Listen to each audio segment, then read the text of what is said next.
रूस यूक्रेन युद्ध के 60वें दिन रूस ने यूक्रेन पर बड़े हमले की तैयारी की। इसी कड़ी में रूस ने अपने सबसे घातक मिसाइल सिस्टम इस्कंदर को मैदान में उतार दिया है। खबर तो यह है कि रूस ने यूक्रेन की सीमा से 60 किलोमीटर दूर इस्कंदर को तैनात कर दिया है। यूक्रेनी सेना के मुताबिक यूक्रेन की सीमा से 60 किलोमीटर दूरी पर इस्कंदर मिसाइल सिस्टम को तैनात किया गया है।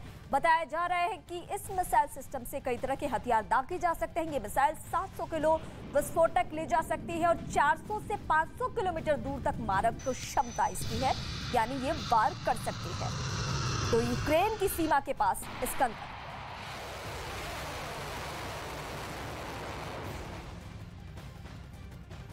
पिछले 2 महीने से यूक्रेन में रूसी सैनिकों के लगातार हमले जारी हैं। इन 2 महीनों में यूक्रेन के कई शहर मलबे में तब्दील हो चुके हैं, जबकि रूसी हमले में सैकड़ों लोग अपनी जान गंवा चुके हैं। वहीं दावा यह है कि लाखों लोग बेघर हो चुके हैं और यूक्रेन छोड़कर दूसरे देशों में शरण लेने के लिए मजबूर है।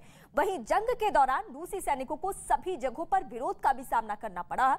इसके बावजूद रूस के सैनिकों के ताबड़तोड़ हमले जारी है। ताजा हमला यूक्रेन के ओडेसा में हुआ, जहां दावा यह है कि इस हमले में 3 महीने के एक बच्चे समेत 8 लोगों की मौत हो चुकी है।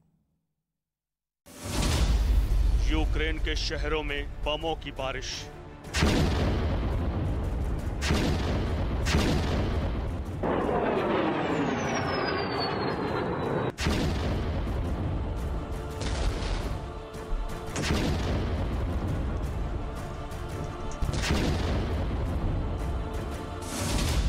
ताबड़तोड़ मिसाइलों से हमला।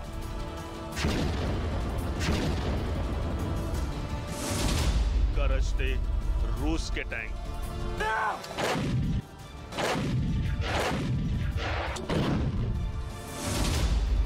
और राख में तब्दील शहर।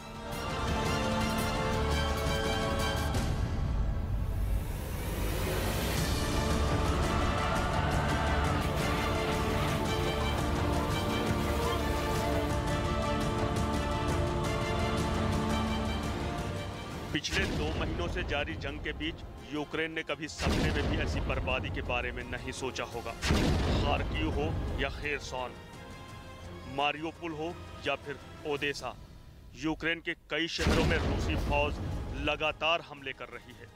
मिसाइल हमलों से पूरा यूक्रेन दहल रहा है। खार्किव और खेरसॉन समेत यूक्रेन के कई शहरों को तबाह करने के बाद अब रूस के सैनिकों ने ओडेसा को अपना निशाना बनाया है। ओडेसा से रूस के हमले के बाद तबाही के मंजर की जो तस्वीरें सामने आई हैं, उन्हें देखकर लोगों की रूह कांप गई। रूसी मिसाइल हमलों से तबाही के इस मंजर के बीच घायल लोगों की तस्वीरें वहां की हालातों को बयां कर रही है। Як президент, я на щастя або на жаль, я не знаю, я розділяю біль кожного і кожної, хто втратив дітей своїх. यूक्रेन के अधिकारियों ने दावा किया है कि रूस के सैनिकों ने ओडेसा की एक बहुमंजिला इमारत को निशाना बनाया। रूसी फौज ने एक के बाद एक कई मिसाइलों से हमला किया। दावा किया गया कि इस हमले में बहुमंजिला इमारत के 4 फ्लोर पूरी तरह बर्बाद हो गए। हमले की जानकारी मिलते ही राहत और बचाव दल मौके पर पहुंचा और इमारत में फंसे लोगों को सुरक्षित निकालने का काम शुरू किया। राहत बचाव दल के कई लोग इमारत में लगी आग को बुझाने में जुट गए, जबकि दूसरे कर्मचारियों ने हमले में घायल लोगों को बाहर निकाला और उन्हें इलाज के लिए अस्पताल पहुंचाया। दावा किया गया कि रूस के सैनिकों ने बहुमंजिला इमारत पर क्रूज मिसाइलों से हमला किया। मिसाइल हमले में 8 लोगों की मौत हो गई। मरने वालों में 3 महीने का एक बच्चा भी शामिल है।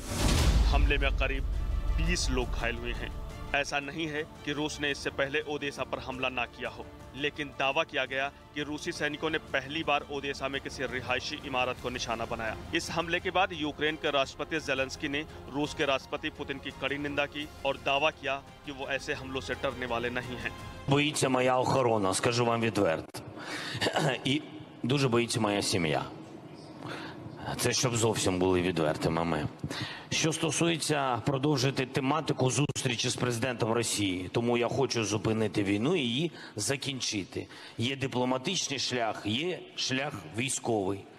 Тож будь-яка здорова людина पिछले 2 महीने से जारी जंग में यूक्रेन का तो भारी नुकसान हुआ ही, रूस को भी काफी नुकसान उठाना पड़ा है। हालांकि यूक्रेन में इस समय हालात ये हैं कि वहां मौजूद लोग खौफ के साए में जीने को मजबूर हैं।